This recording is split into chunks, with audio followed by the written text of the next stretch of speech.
100 personnes se ruent en même temps sur 1 million de pièces. On peut emporter autant de pièces que l'on est capable de porter. Il n'y a pas de limite sur la quantité que l'on peut stocker. Dès que l'on sort du cercle rouge, il faut se rendre directement à la balance de l'autre côté. Si une partie du corps touche le sol pendant le trajet, on ne remporte aucune pièce du tout. Chaque participant ne dispose que de 2 minutes pour tenter sa chance. 2 hommes costauds passent en premier. Chacun prend un sac en toile et se met immédiatement à remplir son sac de pièces. Il reste 1 minute sur le chronomètre. Les 2 sacs sont pleins à craquer. L'homme âgé parvient sans difficulté jusqu'à la balance. Quant au jeune garçon derrière lui, il porte son sac avec beaucoup de peine, mais il fait appel à toute sa force pour atteindre l'arrivée. Son sac pèse 223 livres, ce qui lui donne 403 $.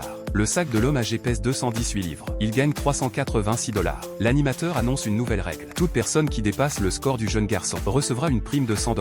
Le prochain candidat est David. Le compte à rebours démarre aussitôt. L'animateur l'aide à remplir son sac. Au bout de 30 secondes, David estime avoir assez de pièces. Il saisit le sac et se met à courir vers la balance. Au moment d'arriver sur place, toutes les pièces se répandent sur le sol. Son sac pèse 40 livres, 72 $ au total. Le résultat de David reste convenable. C'est au tour de Jacques. L'animateur remplit son sac avec une pelle métallique. Jacques pense qu'il peut ajouter davantage de pièces. On ajoute alors plusieurs pelletées supplémentaires. Jacques juge que son sac est suffisamment garni. Il soulève le sac et avance lentement. Il parvient à l'arrivée en titubant. Son sac pèse 120 livres, 217 $ au total. Jacques est très satisfait de son résultat. Vient ensuite Georges. Avant de commencer le défi, il fait quelques exercices d'échauffement, espérant emporter le plus de pièces possible. Il remplit son sac sans s'arrêter. Georges affiche une grande confiance en lui. Il passe 1 minute entière à remplir le sac. Il a beaucoup de mal à le soulever. Il hésite une dizaine de secondes sur la bordure du cercle rouge. Le temps lui manque. Il ne peut avancer qu'en tirant sur un bord du sac. Le poids lourd du sac le met sous pression. L'animateur l'encourage sans arrêt tout au long du chemin. Georges avance lentement en serrant les dents. On a du mal à croire qu'il ait atteint la balance. Son sac pèse 178 livres. Il remporte 323 $.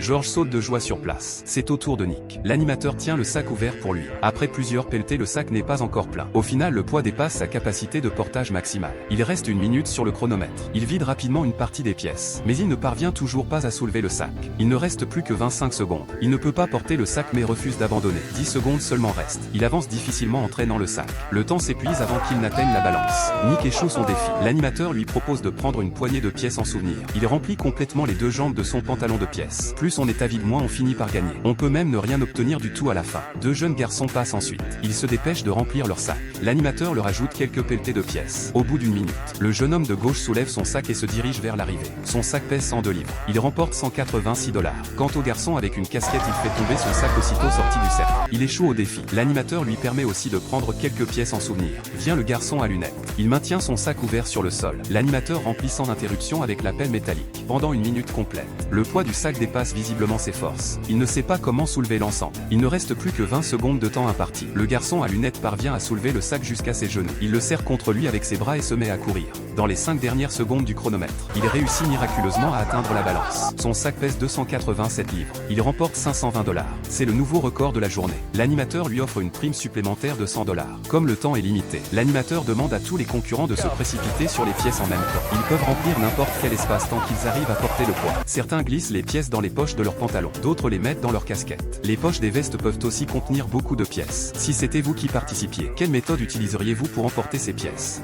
Il suffit de grimper hors d'une fosse de boue profonde de 5 mètres pour gagner 1000 $ américains. Chaque concurrent ne dispose que d'un unique outil d'assistance. George choisit un téléphone portable. Ethan choisit une cuillère. David possède 2 haches. Danny prend un kit complet de matériel de dessin. Noah a un vélo comme outil. Quant à Jacques, il décide de ne recourir à aucun outil d'assistance. Celui qui réalise la sortie en le moins de temps remporte la récompense. George compte s'échapper grâce à son téléphone portable. Il se met à creuser la paroi de terre. Seulement le trou creusé avec le téléphone est extrêmement petit. 20 minutes se passent. George n'a toujours aucune avancée. Le téléphone ne semble pas permettre de sortir de cette fosse profonde. George décide d'abandonner le défi. C'est maintenant au tour d'Ethan. Il doit sortir en utilisant uniquement sa cuillère. Ethan prévoit de creuser des prises d'appui dans un coin pour grimper. La terre qui tombe au sol peut lui servir de marche pour gagner de la hauteur. Ethan creuse tout en grimpant vers le haut. Il se hisse d'un niveau puis pousse tout son corps vers l'extérieur. Ethan met 1 heure et 20 minutes pour finalement parvenir à sortir. Vient ensuite le tour de David. Ses outils sont 2 haches. Il fixe une hache à 2 mètres de hauteur. En comptant sa propre taille, il peut presque atteindre le sommet pour sortir. David enfonce fermement les haches dans la terre. Puis il commence son ascension. Il se pose d'abord sur une hache. Il fixe ensuite la seconde hache au niveau de sa ceinture et monte dessus à toute vitesse. David parvient à sortir très rapidement, en seulement 4 minutes. C'est au tour de Danny. Ses outils sont plusieurs pinceaux et une planche à dessin. Il espère fixer les pinceaux sur la paroi afin de pouvoir grimper. Seulement les pinceaux ne supportent pas son poids. Danny démonte alors sa planche à dessin et fixe les bâtons de bois dans le coin de la fosse. Il n'arrive toujours pas à grimper vers le haut. Danny se sent complètement désespéré. Il est contraint d'abandonner le défi. Vient ensuite le tour de Noah. Il démonte la selle de son vélo. Il colle ensuite le vélo contre la paroi de terre, et stabilise les roues avec de la boue. Il commence à grimper sur la structure. Il utilise ensuite la selle pour creuser des trous d'appui. Après avoir creusé 3 trous distincts, il se met à grimper aussitôt vers le haut. Il appuie fort sur ses mains et sort de la fosse. Il met 30 minutes au total pour sortir. Il ne reste plus que Jack en compétition. Il doit relever le défi de sortir de la fosse de 5 mètres sans aucun outil. Les autres concurrents pensent que c'est pratiquement impossible à accomplir. Jack observe attentivement la configuration des parois autour de lui. Il essaie d'abord de grimper directement, mais sans aucun point d'appui. Cette méthode ne fonctionne pas du tout. Il mesure la distance séparant les deux parois opposées. Il pense pouvoir se maintenir entre les murs avec ses mains et ses pieds pour s'échapper. Ses deux premières tentatives se soldent par un échec.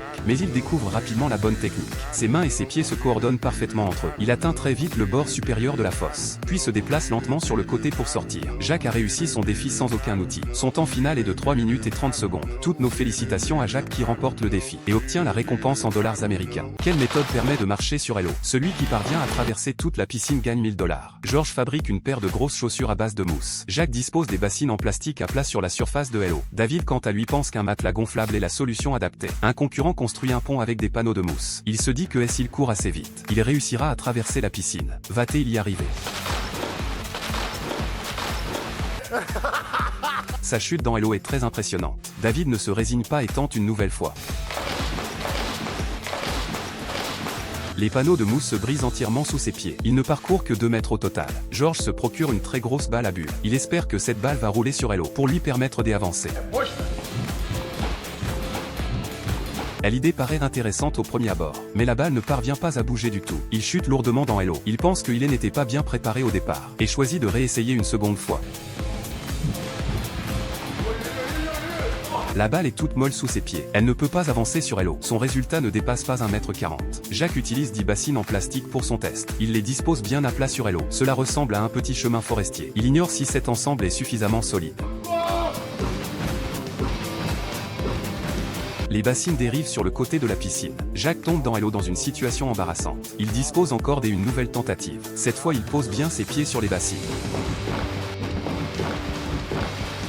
Mais sa chute lui fait énormément mal aux orteils. Il a percé une des bassines plastiques, qui se coince entre ses doigts de pied. Jack atteint une distance de 2,50 m. Il dépasse déjà les autres concurrents. Mais cette distance est encore très loin de l'objectif final. David sort son matelas gonflable, qu'il étale bien sur l'eau, espérant pouvoir courir dessus sans tomber.